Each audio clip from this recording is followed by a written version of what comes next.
거주자가 있을 테고 비거주자가 있을 텐데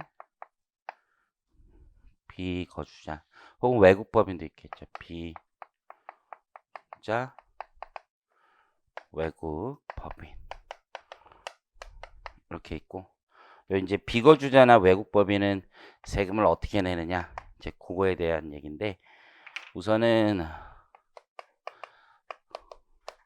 사업소득이 있어요. 사업장. 이게 사업소득이 사실은 사업장이 있어야 된다는 거예요. 사업장. 혹은 부동산 소득이 있습니다. 여기서 말하는 부동산 소득은 부동산 임대 같은 걸 얘기하는 거예요. 임대. 사업. 요 둘 구분하고 있고요. 좀 더 이제 디테일하게 말씀드리면 사업소득도 종류가 그런 사업소득이 있잖아요. 그 인적 용역에 해당하는 사업소득, 사업장이 없는 소득 있잖아요. 그건 여기에 들어가지 않아요. 여기에. 그러면 이게 본질이 뭐냐면 요런 소득은 장부를 만들어야 되는 거예요. 장부를 만들어서 스스로 신고한다 이거예요. 그래서 종합소득 신고한다. 포인트는 신고예요. 신고. 그러니까 장부 만들어서 스스로 신고한다. 외국법인도 그렇게 하라는 얘기예요. 그러면 그 외 소득이 있을 거 아니에요. 그 외 소득. 그건 어떻게 하느냐? 이건 분리과세 하는 거. 분리과세. 이때 분리과세는 납세 의무자가 누가 돼요? 원천 징수 의무자가 되는 거예요. 원천 징수 의무자가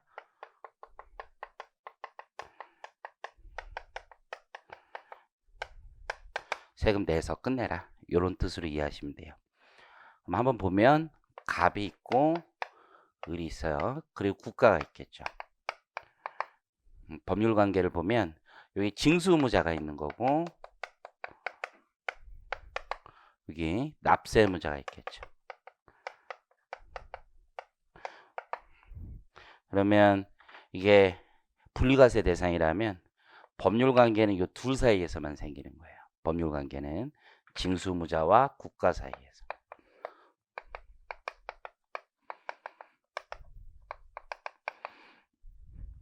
그러면 돈을 주면서 떼고 여기다 갖다 내라는 얘기죠.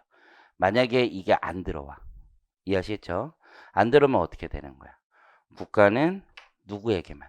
징수 의무자에게만 돈을 달라고 할 수 있는 거예요. 징수 의무자에게만. 여기에다 돈을 달라고 할 수 있는 거예요. 그런데 이런 경우가 있어요. 이 케이스 바이 케이스인데 징수 의무자가 얘한테 징수를 하고 여기에다 내야 되는데 징수 자체를 안 했다. 그럴 수 있잖아요. 그래도 원칙적으로 여기서 뭐 하는 거예요? 걷는 거예요. 여기서 법률 관계. 아주 특별한 사정이 있지 않는 이상은 국가는 무조건 징수 의무자에 가는 거예요. 이게 완납적 원천 징수가 아니라 예납적 원천 징수였다. 라고 하면 그때는 국가는 여기에 갈 수도 있겠지만 원칙적으로 이때 징수가 됐다. 다시 한번 완납적 원천 징수인데 징수는 됐어요. 그럼 기납부세액으로 빼주게 돼 있는 거예요. 이쪽에서는. 왜냐면 여기서 징수를 했으니까 이해하시겠죠? 근데 예납적 원천 징수에 징수가 안 됐어. 이해하시겠죠? 그런 경우에는 여기서 빼지 않을 수도 있어요. 그것도 예외적인 거야. 근데 원칙적으로 여기에 있다라고 생각하시면 돼요. 그럼 이 사건은 뭐냐면 이런 사람이 있었어요. 여러분 잘 아시는 사건인데 갑이 이제 미국에 유학을 갔어요. 그래서 대학 졸업하고 미국에 무슨 그런 거 있잖아요. 뭐 거기 한인회 뭐 이런 거 있을 거예요. 거기 회장이었다고요. 어떤 지역에 지금 이번에 국회의원 떨어진 박지원 의원인가요? 고분이라는 건 아니고 그분도 뉴욕 한인회 회장인가 그랬었죠. 세상살이에 관심이 없으니까 원래 엄청 부자였어. 엄청 내가 알기로는 그랬다가 이제 정치한다고 하시는 건 아는데 그래서 갑은 이제 국내 부동산은 전혀 취득하고 있지 않고 갑이 체류한 기간은 당시 이제 법률에 따른 당시 날짜가 좀 달라요. 지금 법률에 따라서 이제 약간 각색을 한 거고 어쨌든 거주 기간이 국내 거주한 기간이 183일에 미달하고 있습니다. 뭐 가족들도 다 외국에 있고, 그래서 국외로 출국한 목적은 기본적으로 경영을 미국에서 하고 있고 미국에 사업장이 있었던 거예요. 네, 한국에도 뭐가 있었냐면 주식을 가지고 있었어요. 저축은행 주식 100%를 가지고 있었고 그 저축은행 주식을 양도하고 양도 차익이 발생한 겁니다. 이때 갑은 저축은행 주식과 양도와 관련해서 신고를 아무것도 안 했어요.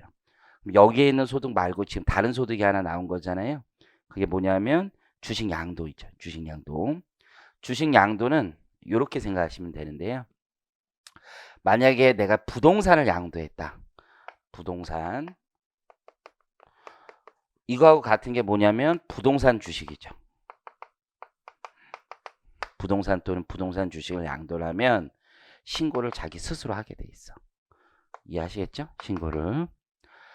요거는 신고를 무조건 하게 돼 있어요. 그리고 원천 징수를 하긴 하되 그건 예납적에 불과해.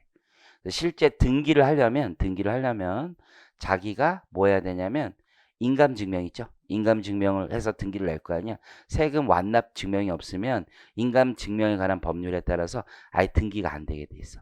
외국인으로부터 내가 샀을 때는 이해하시죠? 보통 사람이 이거 어떻게 알아? 내가 뭐 중국인한테 집을 샀는데 이게 세금 안 내면 나한테 원천 징수 의무가 생긴다는 걸 보통 사람이 알 수가 없잖아요. 그죠? 그래서 스스로 신고하는 게 대부분이야. 원천 징수 안 하는 경우도 많아. 근데 법은 예납적으로 원천 징수하고 이해하셨죠? 그리고 스스로 신고해라. 그러니까 최종적인 신고 의무가 여기 있는 거예요. 그런데 일반 주식 있죠. 일반 주식의 경우는 좀 다르다 이거죠. 비상장 주식이든 상장 주식이든 물론 상장 주식은 뭐 25% 룰이 한데 그런 거 중요하지 않아요. 그래서 일반 주식을 양도했으면 여기로 가는 거예요. 분류과세로. 그러면 요 저축은행 주식은 부동산 주식은 아닌 거예요. 이해하셨죠? 일반 주식이야. 그럼 여기라 이거죠. 여기.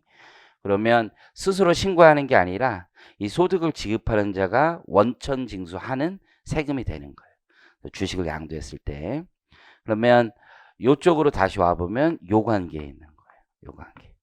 그렇다면 갑이 주식을 양도하고 신고하지 않았더라도 이게 국내 원천 소득에 해당되고 소득세 납세의무가 있는 건 분명하지만 그 납세의무의 책임은 누가 지는 겁니까? 징수 의무자가 지는 겁니다. 주저시겠죠? 그래서 징수 의무자가 진다. 자, 거기 쟁점을 보시면 일단 갑이 비거주자인지 여부인데요. 이게 소득세법에 따라 판단해도 비거주자고 이해하시겠죠? 한미 조세조약에 따라 판단해도 비거주자입니다. 변호사 시험 같은 데 보니까 이게 거주자 비거주자 나누는 거 조세조약은 생각하지 마라. 이런 식으로 아예 단서를 주면서 문제를 내고 있더라고요.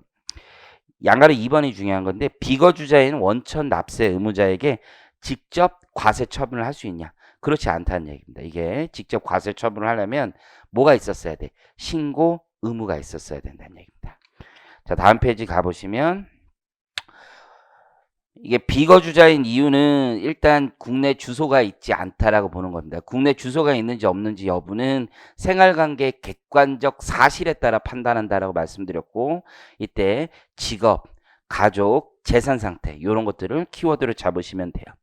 두 번째 나와 있는 건 주식 양도차익의 성격이죠. 그래서 거의 두 번째 줄에 비거주자의 국내 원천소득 중 유가증권 양도소득에 해당한다라고 돼 있죠. 그래서 유가증권 양도소득은요. 원칙적으로 분리과세하는 거다. 사업이 아니니까. 자, 과세 방법은요. 거주자에 해당되는 경우 우리 주식 처분하면 분류과세에서 출발하죠. 종합이냐 분류냐 요 출발이고 원천 납세 의무자가 최종적인 납세 의무자가 됩니다. 그래서 과세관청은 소득을 얻은 개인에게 직접 부과할 수 있어요. 근데 비거주자에 해당한다면 국내 사업장이 없는 비거주자의 유가증권 양도소득은 부동산 주식을 제외하고 분리과세 대상입니다. 따라서 원천 납세 의무자인 비거주자에겐 직접 부과 처분할 수 없고 원천 징수 의무자에게 부과 처분합니다. 그래서 과세관청이 갑에게 직접 징수 처분을 하는 것은 적법하지 않다는 얘기입니다. 아래 이제 비거주자의 과세 방법 나와 있죠. 그래서 비거주자의 소득은 종합과세하는 거 사업장이 있으면 분류과세도 있습니다. 종합과세하지 않고 분류과세, 뭐 양도 요쪽이 분류과세고요. 분리과세 세 가지 유형으로 나뉩니다. 이게 서로 중첩되는 부분도 있고 그렇지 않은 부분도 있는 거예요. 분류과세면서 분리과세인 것도 있고 분류과세면서 신고하는 것도 있고 국내 사업장이나 부동산 소득 유무에 따라서 이것이 다 구분된다는 얘기고 오른쪽에 종합과세 보시면 사업장이 있어야 돼요. 부동산 임대소득, 부동산 소득이 있는 비거주자는 신고 납부하는 거 장부 만들어서 거주자와 동일하게. 근데 사업장이 있다고 전부 다 그렇게 하는 것도 아니고요. 사업장과 관련된 것만 그렇게 하는 겁니다. 기본적으로. 그래서 비거주자의 국내 원천 소득 중 국내 사업장과 관련된 소득만 거기 열거된 것들을 합산한다는 얘기입니다. 현실적으로 관련된 소득이 나오는 건 거의 불가능해요. 사업장 소득하고 얘네들은 다 분리가 돼 있어. 현실적으로. 분리과세 있죠? 자, 국내 사업장 또는 부동산 소득이 없는 비거주자의 종합소득은 분리과세하는 겁니다. 이해하셨죠? 그래서 사업장과 관련이 없는 소득도 분리과세하는 거야. 이 개념을 아셔야 돼. 개념을. 사업장은 장부를 만들 수 있기 때문에 스스로 신고하라고 되어 있는 거고 사업장이 없으면 혹은 사업장이 있더라도 사업장 소득과 관련이 없으면 국가 입장에서는 이거 세금 떼는 게 어떤 게 가장 편한 거야. 그냥 원천 징수하는 게 가장 편하다라고 보시면 됩니다. 자, 아래에 양가로 1번 있죠? 별표 치시고 요 말을 잘 쓰시면 되는 거야. 국내 사업장이 없는 비거주자 유가증권 양도소득은 분리과세고 갑에게 대가를 지급하는 비내국법인이 A 저축은행 양도차익에 대해서 원천 징수 의무를 진다. 이게 가장 중요한 말이고요. 그래서 갑은 종합소득 신고를 부담하지 않을 것이고 만일 저축은행 주식이 부동산 과다보유 법인 주식이다. 그러면 부동산 주식이 되는 거잖아요. 그런 경우라면 비법인은 원천 징수하지만 이건 예납적 원천 징수에 불과하고 갑은 확정 신고 의무를 부담한다는 얘기입니다. 이해하시겠죠? 그러면 직접 부가 처분할 수 있다라는 얘기입니다. 한두 가지만 더 말씀드리면 뭐 좀 누가 이렇게 담배 피는데 얘기하는데 그 작년에 내가 이제 수업 시간 때 했던 건데 그 삼성전자에서 이제 특허권 돈 받는 애들 있잖아요. 받는 애들이 외국에 있었는데 삼성전자에게 특허권을 받는 그 대상이 있잖아요. 그 특허의 등록지가 있어. 등록지가 미국을 했었거든. 그래서 대법원에서 그 세계 1조가 넘었었는데 우리나라 이게 특허권이라는 건 등록지 기준으로 소득이 국내 원천 소득이냐 아니냐의 문제가 있는 거야.